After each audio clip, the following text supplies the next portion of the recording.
Sir இது dead end sir. நீயா ஏன் டெட்ன்னு சொல்ற? ஓ, வழி இருக்க சொல்ற. சார் இந்த இடத்துல எப்படி சார் இவ்வளோ கூட்டம்? அவன் இடத்த நம்பி ஆரம்பிக்கல, அவனை நம்பி ஆரம்பிச்சிருக்கான்.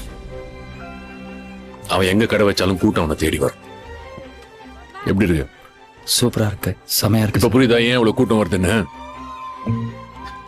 திருநெல்வேலியில இருட்டு கடை பத்தி தெரியுமா? தெரியும் சார்.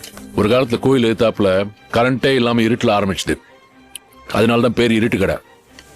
ஆனா இப்ப கோயில் எங்க இருக்குன்னு கேட்டா இருட்டு கடைக்கு எதிர்க்க இருக்குன்னு சொல்லுவாங்க.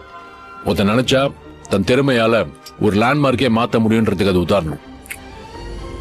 ஒரு பொருள் அங்க மட்டும்தான் கிடைக்கும்னா அது எங்க இருந்தாலும் கூட்டம் தானா தேடி வரும்.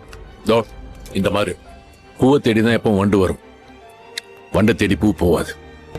அதான் இயற்கை.